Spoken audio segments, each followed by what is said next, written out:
Yo, BJ Gaddour with the Daily BJ. This is the 10-minute torture bodyweight edition. The workout description is in the video description. Subscribe to my channel. Here are the movements. We're going to be using a pair of plyo boxes, benches, steps, whatever you have access to that's comfortable to put your elbows on in a few of the positions. But equipment free, going to smoke your whole body, burn fat, build muscle, all that shit.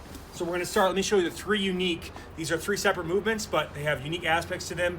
Doing an elbow bridge or elbow rows, where we put our elbows on the boxes, allow our trunk to dip in the dynamic portion of the movement, or isometrically holding it. So we're basically training that rowing pattern of scapular retraction without access to a pull-up bar, row bar, suspension trainer, dumbbells, etc. So it's a nice way to get that body weight work in and still get the upper back.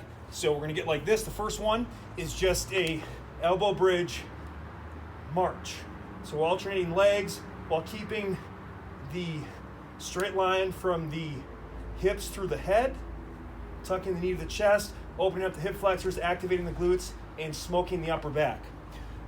Another one is an actual elbow row, where I let my trunk dip, the fists will come together, then I come through and finish as in a row without using any sort of my grip muscles, but just isolating upper, mid, back, rear delt. So make sure they're close enough. You gotta kind of play around with the positioning based on your shoulder width.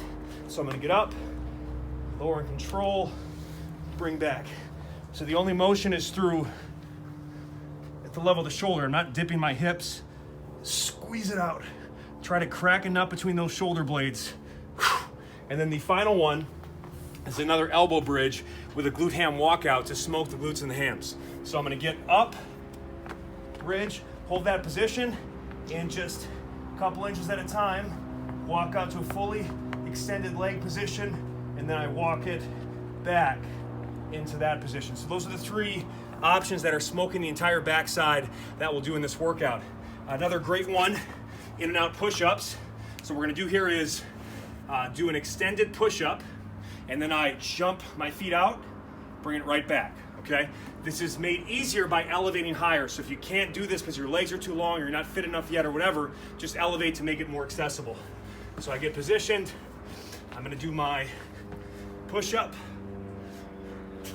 jump the feet forward, bring it back. Push, jump the feet forward, bring it back. One thing that helps a lot with this, think about tucking the knees to the chest as you come forward so your feet will drag on the floor, and the same thing coming back. You gotta bring the knees as close to the chest as possible as you pass the feet back and forth. If you can't do the push-up, just jump the feet in and out and do the in and out portion only. The Copenhagen side plank to glute kickback. This was just a pure scenario of how can we show them something they haven't seen before. The well is running dry. Naomi's like, my wife, let's get this fucking video done. We actually found a really cool movement that you can check out. So Copenhagen side plank is when you have the leg bent at that lever and you hold the side plank to really smoke the inner thigh adductors, also working lateral trunk, shoulder. We're gonna add a nice little diagonal kickback into the mix. So you'll do a full set on one side and then switch. Fist aligned with elbow, elbow underneath shoulder, lift. So adductors working hard. Think about standing on your side. So what we're gonna do here is we'll start here locked in, and then I'm going to rotate through and kick back, but then bring it right back into position. So side plank position here, smoking the adductors, coming through, getting the glutes. Shoulder is active the entire way. This feels so good. That kind of pivoting rotational nature, squeeze it out, bring it right back. And nice, again, you want nice padded benches or boxes for these. Plyo boxes or benches are gonna be best for that foam to make it more comfortable. Then we got two plyo movements to show. One is just a basic lateral step up jump. So I'm gonna load the hips, kind of swing my arms with me, jump through, land soft. Nice low impact, easy on the knees. Also getting you a side to side plane of motion, smoking the hips and the glutes. The other one is a paused skater jump. Whenever I go for extended durations on skater jumps, I try to add a pause into it for more isometric stability mixed in. It also makes it so the plyo reps don't get too ugly towards the end of the set. So I'm gonna get locked in, load the hips, triple bends, ankle, knees, hips. I'm gonna swipe the arms across the body, jump, land soft, pause, jump, jump, stick, fight for it, jump, stick. You can mix between 1 or 2 second pauses there. I swear to God, I can do this exercise. 1, 2, 1, 2. You get the point. It's hard to talk and do it. It's hard to talk and do it, but honestly, who gives a fuck?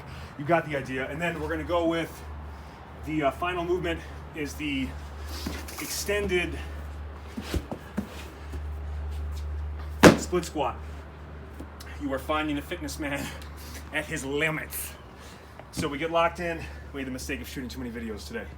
But you know, it's free, so shut the fuck up, all right? Let's get like this, locked in. I'm tall up top. So what this is gonna allow me to do is let the knee dip further than it would otherwise. So I fully flex at the hip and stay tall, crunch the abs, pull the rib shoulders down. Also a deep stretch in that hip flexor. I'm down, push through. Lower and control, dig that back toe hard into the box bench, push through. Lower and control, push through. All right? Definitely brought the B game, but this is still an A workout. Peace.